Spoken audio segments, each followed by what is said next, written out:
خوبصورت واقعہ میں نے صحیح بخاری میں پڑھا قرض کا. اگر قرض ہو جائے زیادہ ہو بھی جاتا ہے, بعض دفعہ مالی معاملات میں نقصان ہوا تو قرض چڑھ گیا, اب وہ اتارنا کیسے ہے؟ وہ اپنے عرش والے اللہ کے ساتھ رابطہ کر لیں تو اتر جاتا ہے. کتنا قرض؟ آج سے 30-40 سال پہلے تک لاکھ ایک اماؤنٹ ہوتی تھی, کروڑ تو شاید کسی نے سنا ہو. تو اگر 1400 سال پیچھے جائیں تو پھر وہاں کروڑ کی بات ہو رہی ہو تو عجیب لگے گا کہ نہیں؟ جی یقین, بہت عجیب لگے گا. تو حضرت زبیر رضی اللہ تعالیٰ عنہ عشرہ مبشرہ میں سے ایک بہت بڑے صحابی ہیں, نبی علیہ السلام کے پھوپھوزاد بھائی بھی ہیں رضی اللہ تعالیٰ عنہ.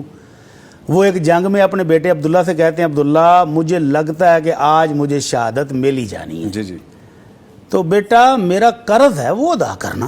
وہ قرض کس بات کا تھا؟ لوگ مانتے رکھواتے تھے. وہ کہتے تھے کہ بھائی امانت کی حفاظت کرنا مشکل کام ہے, تو آپ مجھے بطور قرض دے دو, جب آپ کو واپسی کا ارادہ ہو لے لو.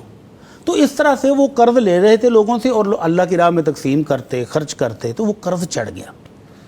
تو والد کی نصیحت کے مطابق وہ ایسا ہی ہوا, اسی روز والد صاحب اللہ کو پیارے ہو گئے, شہید ہو گئے.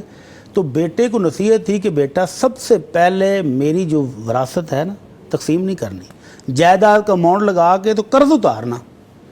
تو کہتے ہیں میں نے جب وہ قرض کا حساب لگایا تو میرے تو طوطے اڑ گئے کہ اتنا قرض.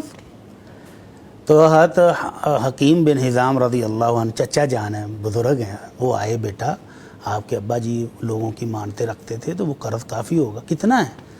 تو کہتے ہیں میں نے اصل رقم چھپا لی, اصل رقم نہیں بتائی کہ چاچا جی بھی ہمیں پریشان ہوں گے. میں نے کہا چچا جان 1 لاکھ درہم ہے اس وقت میں. 1 لاکھ درہم؟ اچھا. حالانکہ 1 لاکھ تھا نہیں, 22 لاکھ تھا. 22 لاکھ تھا اس وقت؟ 22 لاکھ درہم تھا. تو چچا جان کہتے ہیں پتر مینوں نہیں لگتا کہ تہاڈے ابے دی پراپرٹی یہ سارا قرض اتارے گی, تو بیٹا اگر کوئی ضرورت پڑے تو میرے سے بھی لے لینا. تو انہوں نے کہا ابا جی ٹھیک ہے, چچا جی ٹھیک ہے. لیکن کہتے ہیں کہ مجھے ابا جی نے ایک وصیت اور بھی کی تھی, وہ بڑی شاندار ہے کہ بیٹا قرض اتارتے وقت کہیں مشکل آئے تو میرے مولا سے رابطہ کر لینا. سبحان اللہ. تو میں نے پوچھا ابا جی آپ کے مولا کون ہے؟ تو عرش کی طرف اشارہ کیا, وہ ہے میرا مولا. سبحان اللہ. تو وہ کہتے ہیں کہ میں نے واقعی وہ اپنی پراپرٹی ابا جی کا حساب لگایا نا تو اس کے قرضہ اترنے والا نہیں تھا. لیکن پھر میں نے جب پراپرٹی کو بیچنی شروع کی نا کہ چلو رقم کٹھی ہو تو ادائیگیاں کریں, تو جب پراپرٹی بیچنے لگتا تو میں اللہ سے دعا کرتا, یا مولا زبیر اقض عنہ دینہ, اے زبیر کے مولا اس کا قرض اتار دے. تو کہتے وہ میری پراپرٹی اتنے اچھے پیسوں میں بکتی کہ میرا قرض اترا. تو میرے پاس آپ اندازہ لگائیں کتنے پیسے ہوں گے, 5 کروڑ روپیہ بنا. وہ جس پراپرٹی کو حضرت حکیم کہہ رہے تھے کہ 1 لاکھ بھی پورا نہیں ہونے والا, وہی پراپرٹی زبیر کے مولا کے فضل سے 5 کروڑ میں بکی. سبحان اللہ. تو وہ کہتے ہیں کہ میں نے 4 سال تک حج کے موقع پر اعلان بھی کیا کہ جس نے میرے والد سے کوئی پیسے لینے تھے وہ لے لے. تو پھر میں نے 4 سال کے بعد جب وہ تقسیم کیا تو حضرت زبیر کی 4 بیویاں تھیں, 12 لاکھ ایک بیوی کو بھی آیا.